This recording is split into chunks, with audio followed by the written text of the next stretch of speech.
परमात्मा, वो अल्लाह, वो वाहिगुरु, वो गॉड, वो खुदा, वो राम हर जगह है। यहां तक निगाह जाती है वो है, और जहां निगाह नहीं जाती वहां भी वो है। कैसा है वो, कैसा लगता है वो? क्योंकि इंसान की फितरत है, वो यही देखता है इसके नैन नक्श कैसे हैं, इसका रंग कैसा है, चाहे वो स्त्री चाहे वो पुरुष, शरीर कैसा है। तो कहीं ना कहीं दिलो दिमाग में इंसान की यह सवाल घूमता है, आखिर वो अल्लाह, वाहिगुरु, गॉड, खुदा, राम है कैसा? वैसे तो पानी में कोई रंग नहीं होता और जैसा रंग मिला दो वैसा हो जाता है। उसी तरह अल्लाह वाहिगुरु का अलग से कोई रंग रूप आकार नहीं होता। जहां देखो वहीं वो नजर आएगा, पत्थरों में, पहाड़ों में, पेड़ों में, उजाड़ों में, इंसानों में, पशुओं में, पक्षियों में, हर रूप में वो नजर आता है। पर फिर भी कहीं ना कहीं ये लालसा होती है, दिलो दिमाग में इच्छा होती है कि यार वो होगा कैसा, कितना है वो खूबसूरत, कितना स्ट्रॉन्ग, मजबूत है, कैसा दिखता है वो। अगर यह जानना चाहो तो सच्चा गुरु पीर फकीर से मिलो, और वो आपको गुरु मंत्र, कलमा, मेथड, मेडिटेशन नाम शब्द बताएगा। उसका अभ्यास करो। जैसे जैसे अभ्यास करते जाओगे वैसे वैसे आपका ध्यान एकाग्र होता जाएगा, कंसंट्रेट बनता जाएगा, और आप मालिक की कृपा दृष्टि के काबिल बनते जाएंगे। और जैसे जैसे मालिक की रहमत कृपा आप पे बरसने लगेगी, वैसे वैसे आप मालिक के दर्श दीदार के नजदीक पहुंचते जाएंगे। मालिक के दर्श दीदार जब होते हैं तो आपके ये सारे शक, शुभा, डाउट क्लियर हो जाते हैं। जब उसका नूरानी चेहरा देखते हैं, नूरानी मुखड़ा देखते हैं, आप इंसान हैं। सर्वश्रेष्ठ जोनी इंसान की है, इसलिए मालिक दर्शन भी देगा तो गुरु सदगुरु इंसान के रूप में, पर वो नूरी स्वरूप होगा। क्योंकि भगवान अगर आपको पशु के रूप में नजर आएगा तो आप पे असर क्या होगा? हालांकि वो उसमें भी है, क्योंकि आप तो खुद मुख्तियार जून है, सबसे उत्तम जून है, इसलिए वो दर्शन तो ऐसे जून में ही देगा, पर उसका नूरी स्वरूप होगा। संतों ने बताया कि जब मैं अपने सदगुरु मुर्शिदे कामिल के नूरी स्वरूप को देखता हूं तो मैं तो बेइंतहा खुश होता हूं, पर उसमें इतना नूर है कि चंद्रमा गर्त में यानी पताल में धस जाता है, उसके सामने बहुत बौना है। सूरज शर्म से अपनी रोशनी खत्म कर बैठता है, इतना नूर है। किसी ने पूछा किसी से, तेरा सदगुरु फिर है कैसा? तेरा अल्लाह, तेरा वाहिगुरु, तेरा राम, गॉड, वो है कैसा? कहने लगा, क्या बताऊं? कहता यार कुछ तो बता। वो दूध जैसा, कितना, वो तो उबाला आ जाए, कुछ देर पड़ा रहे तो फट जाता है। कहता फिर चंद्रमा जैसा, कहता उसमें तो दाग धब्बे हैं, उधार की रोशनी है। कहता सूरज जैसा, उसमें तो बहुत तपिश है, वो तो जला देता है, उसके पास तो कोई जा ही नहीं सकता। कहता शहद जैसा, कहता वो मीठा तो रहता है पर कुछ देर बाद काला पड़ जाता है। कहता फिर चीनी जैसा, कहता वो तो शरीर के लिए हानिकारक है, हद से ज्यादा अगर आप लेते जाओगे तो हानिकारक है। कहता फिर तेरा गुरु कैसा? कहता कलर दूध जैसा, रोशनी लाखों करोड़ों सूरज चंद्र जैसी, उसके पास जाओ ठंड की ही ठंड की मिलती है, वो किसी को जलाता नहीं है, दूर भगाता नहीं है। कहता मिठास शहद जैसी, गुड़ जैसी, चीनी जैसी, कहता इससे अरबों खरबों गुना ज्यादा मीठी, लेकिन वो सेहत बनाती है, आत्मा की खुराक कहलाती है और अल्लाह वाहिगुरु के दर्श दीदार करवाती है। ऐसी है वो मिठास। कहता वाह, तेरा सतगुरु, तेरा अल्लाह, तेरा वाहिगुरु, तेरा राम, तेरा गॉड तो फिर कमाल है। पर मैंने सुना है वो जन्म नहीं लेता, डेथ बर्थ के सर्कल में नहीं आता। कहता सच सुना है। कहता फिर आप कैसे कह सकते हो कि वो इंसान जैसा है? कहता वो बिना जन्म लेने के बाद भी जन्म लेता है, उसकी जिंदा तस्वीर हर जगह रहती है। यही तो उसका कमाल है, ना वो जन्म लेता है ना मरता है, पर फिर भी सबके अंदर जिंदा रहता है। जिसकी निगाह बन जाए वो देख लेता है, वरना बिना देखे कोई इस दुनिया से रुखसत हो जाता है। तो ऐसे परमपिता परमात्मा को यार बनाओ, दोस्त बनाओ, मित्र बनाओ। दुनिया की मित्रता, दुनिया की यारियां, दोस्ती मतलबी है, स्वार्थी है, गर्जी है, सब गर्ज से बंधे हैं। जब तक गर्ज है तो प्यार करते हैं और गर्ज नहीं तो बात नहीं करते। उस मुर्शिद से, सतगुरु से, अल्लाह वाहिगुरु राम से ज्ञान लो और फिर सतगुरु अल्लाह वाहिगुरु को देखो जरूर। वो बेगरज है, इसके बावजूद भी वो आपकी हर गरज पूरी कर सकता है।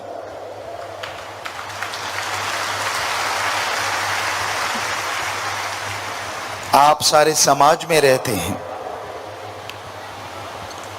आप किसी की विवाह शादी पे जाते हैं, उसको सलामी देते हैं, वो लिख लेते हैं आप या याद रखते हैं, मैंने 100 दिया, 1500 दिया, 5 रुपए दिए, 10 दिए। और जब आपके घर में किसी की शादी होती है तो आपको ध्यान में रहता है फलां आदमी कितने दे के गया। ये गरज है, गरज के लिए ये रीत बनी थी। पुराने समय में लोग जब शादियां होती थी तो ऐसे पैसा देते थे जिससे उसकी मदद हो जाए, क्योंकि अकेला कुछ नहीं कर पाता। 100-100, 5-5 रुपए भी दिए, 2-2 रुपए भी दिए तो सारे गांव में वो काफी पैसा हो जाता था उस जमाने के अनुसार। और बेटे की शादी धूमधाम से हो जाती थी, पास से कुछ लगा भी नहीं और शादी भी बढ़िया हो गई। किसी की भी शादी होती फिर वो रूटीन उस पे चलता था, सारे उसको दे देते थे। तो ये गर्जी हो गया ना। पर अल्लाह वाहिगुरु राम को सलामी देने की जरूरत नहीं। आप मत दीजिए सलामी और बदले में जितना मर्जी ले लीजिए, बस भावना शुद्ध कर लीजिए, विचारों का शुद्धिकरण कर लो। अगर आपके विचार शुद्ध हैं, भावना पवित्र है, श्रद्धा है आपके दिलो दिमाग में, तो वो इतना देगा, इतना देगा, आपकी झोलियां छोटी रह जाएंगी और उसकी रहमत मूसलाधार बरसती जाएगी, बरसती जाएगी। तो अपने आप को शुद्ध करना है, अपने आप को पवित्र बनाना है। ना तो दिखावे से कोई पवित्र बन सकता है, ना अच्छे कपड़े पहनने से कोई पवित्र बन सकता है, और ना ही धन दौलत जमीन जायदाद ज्यादा होने से कोई पवित्र बन सकता है। पाक पवित्र बनने के लिए एकमात्र उपाय, रूहानियत में आओ, सुमरन करो, सेवा करो। परहित परमार्थ और सुमरन, दो चीजें आपने करनी ही करनी है, क्योंकि सुमरन से बाकी के गुण ऑटोमेटिकली प्रकट हो जाएंगे। आप दीनता नम्रता धारण कर लोगे, आपके अंदर बेगर्ज निस्वार्थ प्यार करने की भावना पैदा हो जाएगी। आप मालिक से करीब होते चले जाएंगे। तो सेवा और सुमरन ही तरीका है।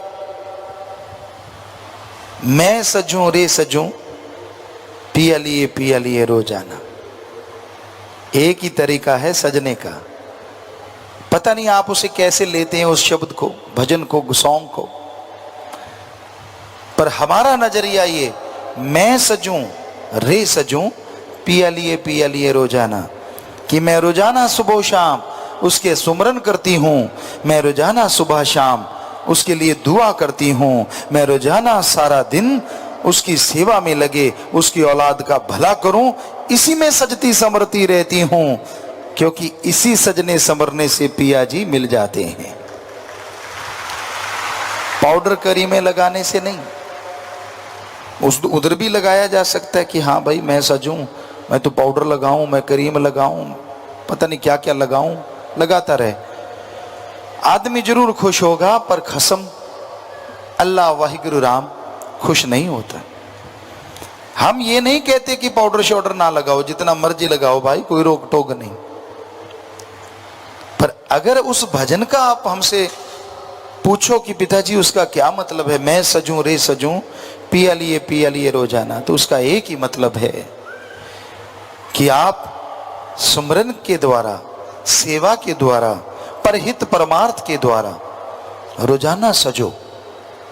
ऐसा सजोगे तो वो राम अल्लाह वाहिगुरु गॉड कसम जरूर आपको देखेगा, और उसकी एक देखनी से, उसकी एक तकनी से जन्म जन्मों के पाप कर्म कट जाएंगे। मत सोचिए कि मैं काला हूं वो गोरा है, मत सोचिए कि मैं मोटा हूं वो पतला है, इससे उसको कुछ लेना देना नहीं। ये सोचिए मैं सुमरन कितना करता हूं और वो कितना करता है, ये सोचिए मैं परमार्थ कितना करता हूं और वो कितना करता है। कंपटीशन करना है तो सुमरन का करो, कंपटीशन करना है तो सेवा का करो, फिर खसम कैसे नहीं पास आएगा, हम आपको गारंटी देते हैं, अंदर बाहर दौड़ा चला आएगा। मत टेंशनें लिया करो छोटी छोटी बातों की। मेरे पास पैसा नहीं, पैसे वालों को मिलता है वो, मेरे पास ये नहीं वो नहीं, पैसा नहीं तो उसकी भी कर्म रोग है। आप कर्म अच्छे नहीं करते, आप मेहनत नहीं करते, आप सुमरन नहीं करते, मेहनत बहुत करते हैं, फायदा नहीं होता, क्योंकि सुमरन नहीं करते और संचित कर्म रोड़ा बन जाते हैं, संचित कर्म रुकावटें बन जाते हैं। तो उस पिया को, अल्लाह वाहिगुरु राम को, जिसका आपको बताया अति खूबसूरत है उसका चेहरा, उसकी अदाएं, माशाअल्लाह, वो वाहिगुरु, वो राम, वो अल्लाह, वो गॉड, क्या गजब है।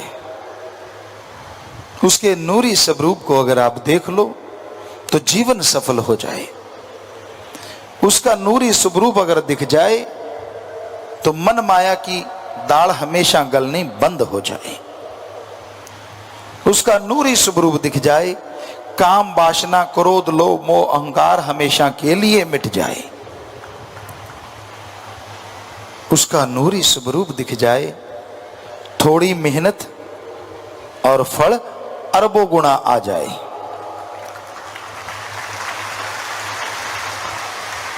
उसका नूरी स्वरूप दिख जाए तो जिंदगी में हमेशा के लिए बहार छा जाए, पतझड़ खत्म हो जाए। उसका नूरी स्वरूप दिख जाए तो इंसान इंसान से भगवान बन जाए।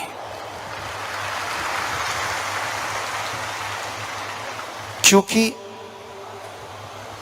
इंसान खुद उसमें अपने आप को देखे और अपने में भगवान को देखे तो वो भगवान रूप बन जाता है।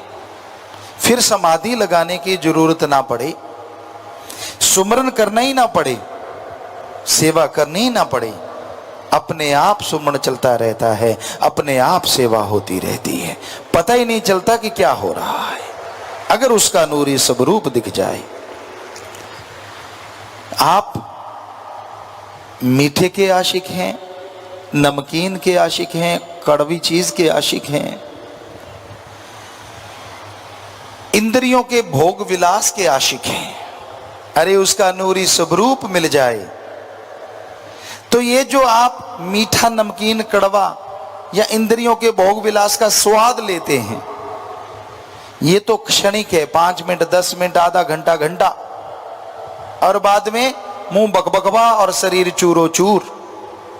अरे नूरी स्वरूप मिल जाए तो इनसे खरबों गुना स्वाद आ जाए और वो परमानेंट बन जाए, टेम्परेरी कभी ना रहे। आपको लगता है गुरुजी ललचा रहे हैं, यार ये तो स्वाद ही स्वाद है। ललचा नहीं रहे, हम तो सच बता रहे हैं।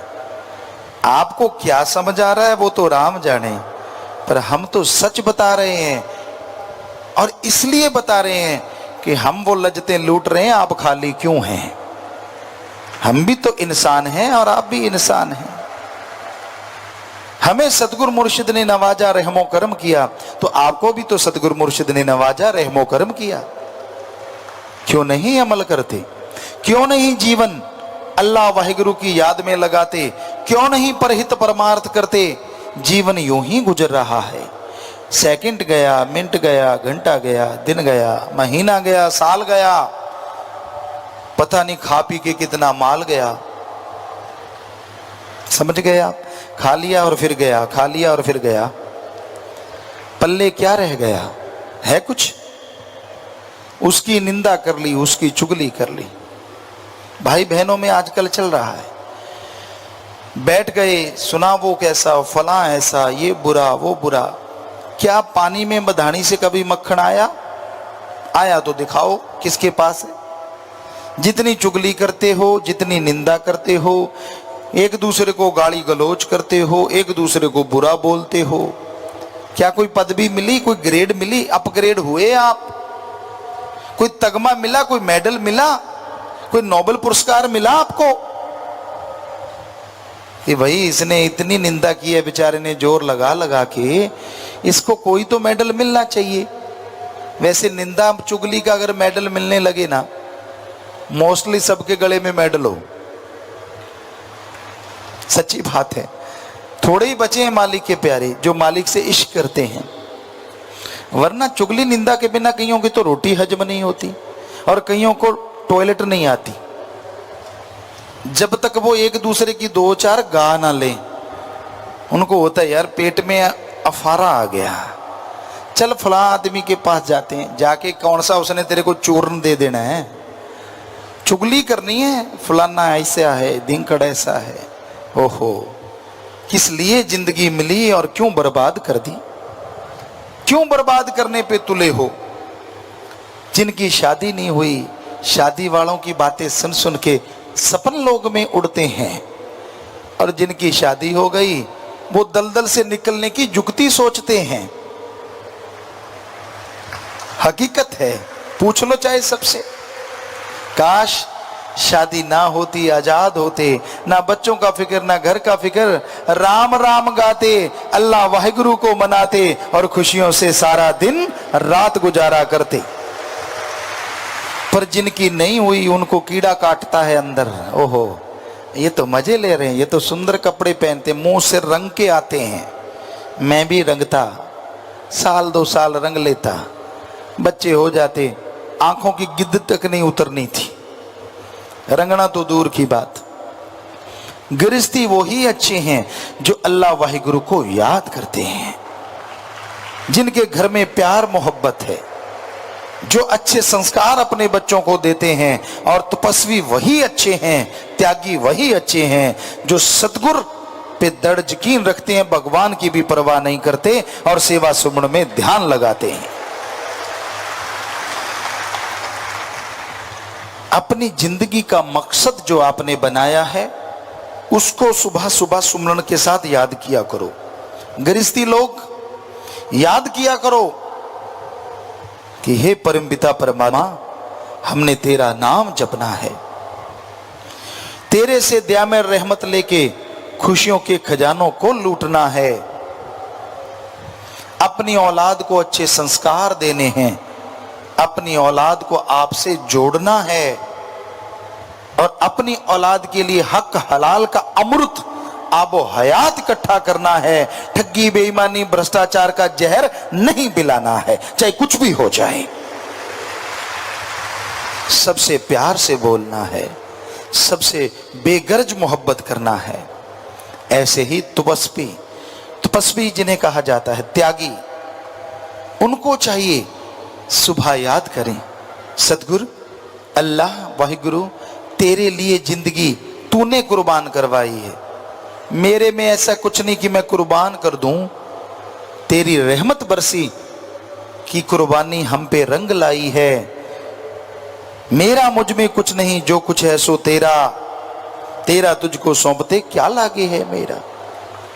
याद करें कि हे मेरे मालिक, हे मेरे दाता, हमारी औकात नहीं थी कि हम तपस्वी बन पाते, जो मालिक को अति प्यारे होते हैं वो बन पाते। ये तेरी रहमत बरसी, तूने बना लिया, और अब और रहमत रख, हमें शक्ति दे। हम जिस चीज के लिए जिंदगी कुर्बान की है, अल्लाह वाहिगुरु का प्यार और उसके सारे संसार का भला करना, सेवा करना, परोपकार हम करते रहें ता जिंदगी कोई बुरे ख्यालों में न चलें, निंदा चुगली में न बैठें। मालिक हमें शक्ति देना, हम परहित परमार्थ में डूबते चले जाएं, निकलने की हमें फुर्सत ना मिले और तेरी खुशियों से हमेशा माला माल हो जाएं। दोनों तबकों को, चाहे वो गृहस्थी चाहे त्यागी, तो बस भी ऐसी प्रार्थना करके, सुमरन करके अपनी औकात हमेशा याद रखनी चाहिए। हम तो अपनी औकात नहीं भूलते, हम तो आपके नौकरों के भी नौकर हैं, ये है हमारी औकात। हम तो आपके जूतों में बैठने को तैयार हैं, क्योंकि फकीर का काम सेवा करना है। अगर आपका नौकर आके कहेगा गुरुजी मेरा ये काम करो, तो हम तो करेंगे, नौकर हो गए ना। आप करो ना करो अपने नौकर का काम, तनख्वाह दो ना दो, पर हम तो अल्लाह वाहिगुरु के नौकर हैं, इसलिए सबके नौकर हैं। आपका नौकर भी हमें कहेगा, हम तो उसका काम भी करेंगे और उसके लिए भी दुआ करेंगे। हम नहीं भूलते अपनी औकात। आप भी मत भूलिए कि नहीं, अहंकार नहीं करना, खुद ही नहीं आने देनी अंदर। उस अल्लाह वाहिगुरु से लिप जोड़ी है, सतगुरु मौला से प्यार मोहब्बत की तार जोड़ी है, टूटने नहीं देनी, हिम्मत रखनी है, हौसले बुलंद रखने हैं और खुशियों से आगे बढ़ते जाना है। कदम आगे बढ़ा के पीछे नहीं खींचना। यही है इंसानियत, यही मर्दानगी, यही सच्चाई है और यही हकीकत है। फिर देखिए कैसे मालिक नजारे लुटाते हैं। अरे आप तो चमड़ी के पीछे पड़े हुए हैं। साईं जी का एक वचन अचानक ख्याल में आ गया। आप कहोगे क्या आपने सुना? नहीं, सुना नहीं, फिर कैसे आ गया वो आप समझ लो। तो ये कहा करते चमड़े का बोका और चमड़े का सुआ डबो डबो के सारा जग मुआ। हकीकत है, जो काम वासना में अंधे हैं, जो विषय विकारों में अंधे हैं, इसी में पगलाए रहते हैं, इसी में खोए रहते हैं, उनकी जिंदगी का मकसद ही कोई और नहीं होता। राक्षस शैतान बन जाते हैं, हैवान से भी बदतर है उनकी जिंदगी। बस एक दूसरे पे मोहित, एक दूसरे में पगलाए, उसके बिना चैन नहीं आता। अगर वो दुखी तो मैं दुखी, मैं दुखी तो वो दुखी, दोनों नहीं सुखी। सुखी वो जिसका आधार अल्लाह वाहिगुरु राम है, जिसका आधार परम पिता परमात्मा है। जितनी मर्जी कुंडियां लगा लो, जितने मर्जी भेष बदला लो, जितनी मर्जी चालाकी से सबसे छुपा लो, पर अपने खस्म से छुपा नहीं पाओगे, क्योंकि वो तो अंदर रहता है। उसे कैसे नहीं बताओगे, वो तो पहले जानता है तू क्या करने जा रहा है, क्योंकि वो तो अंदर रहता है। अंदर से नहीं निकाल पाओगे, क्योंकि आपने नहीं बसाया, उसने आपको बनाया और आपके अंदर बैठने का खुद ठिकाना बनाया। आप उसे देख सकते हो, उसे पा सकते हो, तमाम खुशियां हासिल कर सकते हो, पर अपने अंदर से उसे निकाल नहीं सकते। दूसरों से तो पर्दा कर लेते हो, पर खसम यार से पर्दा कैसे करोगे? वो तो हर पल, हर जगह, हर समय, हर क्षण देखता है। जितना पर्दा करोगे और दुखी होते जाओगे और परेशान होते जाओगे। पूरा कर्म कोई भी ना करे, क्योंकि बेपरवाही के वचन, कर्म करे खोटे पड़ेंगे बड़े सोटे। दो चार सोटों से समझ जाओ तो भी ठीक, मान जाओ और तौबा कर लो और माफी ले लो, क्योंकि दो चार से काम चल जाएगा। वरना सोटा ऐसा है वो लगातार बरसता जाएगा, क्योंकि उसकी सजा मिलती जरूर है। जैसे कर्म करोगे भरना तो पड़ेगा भाई। यारी दोस्ती से कुछ होने वाला नहीं। बाहरी जी हजूरिया, आप सोचे कैसा होता है जी हजूरिया। हाँ जी, हाँ जी, हाँ जी, हाँ जी, मैं तो तेरा बंदा, मैं तो तेरा बंदा, मैं तो तेरा बंदा। बाहर से यूं लगता है यार ये भगत तो बिल्कुल फ्रेश हो के अभी टपका है, इस जैसा तो कोई दूसरा है ही नहीं। पर बचनों पे अमल करने के नाम पे जीरो, वैसे जी हजूरिया, सबकी निगाह में जी हजूरिया। और फकीर पर्दा नहीं उठाते, वो तो कहते हाँ जी, हाँ, हाँ बेटा भले, शाबाश। कई बार आसपास वाले भी सोचते हैं यार ये गुनाहों का गुथला है, बाहर से दिखावा करके मालिक की नजारे लूट रहा है, ये आपका भरम है। फकीर तो पर्दा रखते हैं, वो तो सबको हाँ जी, हाँ जी कहते हैं। आप बुला के देख लो, वो तो कहेंगे वाह बेटा शाबाश, बहुत बढ़िया। पर अगर काम करोगे घटिया, पड़ेंगी राम नाम की छटिया, उससे नहीं बचोगे। ये मत सोच लेना फकीर ने ऐसा कर दिया तो कट गया, नहीं। आशीर्वाद असर सब पे करता है। एक घड़ा सीधा है, एक टेढ़ा है और एक औंधा है। अमृत की बरसात हो रही है, आप खुद ही जानते हो। जो सीधा है भर जाएगा, टेढ़े में कुछ ना कुछ आएगा और औंधा औंधा ही रह जाएगा, खाली। ऐसे ही पीर फकीर मालिक से दुआ करके आशीर्वाद देते हैं, और वो यहां तक नहीं, त्रिलोकियों तक चला जाता है। और जैसा घड़ा है वैसा भरता चला जाता है और औंधे के ऊपर से निकल जाता है, पर असर कुछ ना कुछ तो कर ही जाता है। इसलिए अपने घड़े को जरा सीधा कर लीजिए। बहुत देर हो गई, कितनी उम्र बीत गई, सोच तो लो, कहीं तो स्टॉपेज आएगा। छोड़ दो बुरे कर्म करने, छोड़ दो पाप गुनाह, छोड़ दो बुराइयां, जोड़ लो नाता सतगुरु से। अगर जीवन उसके लिए है तो उसके बन के तो देखो, पल पल उसके लिए गुजार के तो देखो। छोड़ दो विषय विकारों को, छोड़ दो निंदा चुगली बुराइयों को, छोड़ दो लेग पुलिंग को, अरे छोड़ दो मैं मेरी को, तू तेरा अपना लो। फिर देखो अंदर बाहर से भर जाओगे और खुशियों से माला। अगर इंसान के अंदर रहम रहे, दया रहे और वो दयावान बन जाए, लोगों का भला करे, यकीन मानो भगवान आपका भला जरूर करेंगे, मालिक आपका भला जरूर करेंगे। अरे कोई आदमी आपका भला करता है, आप उसे खाना खिलाते हैं। मान लो आपके बेटे को किसी ने बचा लिया, एक्सीडेंट होने वाला था, मौत के मुंह में जाने वाला था, कोई चोट लगने वाली थी, अचानक किसी आदमी ने उसको बचा लिया। बच्चा आपको बताता है कि पिताजी आज मुझे फला आदमी ने बचाया वरना मैं मर जाता। और वो आदमी किसी और रोज आपके घर आता है, बच्चा लेके आता है कि ये आदमी था जिसने मुझे बचाया। आप उस आदमी को पहले देखा नहीं, जानते नहीं, फिर भी आप उसे रोटी खिलाते हैं, चाय दूध पिलाते हैं, बड़ा प्यार जताते। क्यों भाई, क्यों? क्योंकि उसने आपके बेटे की जान बचाई। तो अगर एक आदमी अपने बच्चे का भला करने वाले का इतना सत्कार करता है, तो जो ओम हरि अल्लाह राम की औलाद का भला करेंगे तो क्या भगवान उनसे कुछ छुपा के रखेंगे? मांस मजदूरी देते हैं क्या राखे भगवान। अरे आदमी जब मजदूरी दे देता अपने काम करने की, तो जो मालिक की औलाद का भला करेंगी वो मालिक भी कुछ छुपा के नहीं रखेगा, अंदर बाहर रहमो करम से लवरेज कर देगा, माला माल कर देगा। इसलिए सबका भला करो, मन की ना सुनो। मन सबको धोखा देता है, वो मालिक सबके अंदर बैठा है, कण कण में जर्रे जर्रे में मौजूद है। इसलिए हर किसी का भला सोचना, भला करना मनुष्य फर्ज है, हमारा कर्तव्य है। इसे फर्ज समझ के करो, कर्तव्य समझ के करो, यकीनन बड़ा मजा आएगा। आप ऐसा ना करो कि कोई दुखी है तो उस पर ठहाके लगाओ, ये तो शैतानों राक्षसों का काम होता है जो दूसरों को दुखी करके हंसते हैं। इंसानियत ये नहीं कहती, मानवता ये नहीं कहती। मानवता तो कहती है कि अगर कोई दुखी है, आपको उसका दुख नहीं लग रहा, तो कम से कम कुछ ना कुछ दुख दर्द बंटा लो, अच्छी नेक बातें करके। तो इस तरह आप ये समझो कि हर किसी के अंदर मालिक है, हर किसी के अंदर अल्लाह राम वाहिगुरु गॉड खुदा रब बसता है।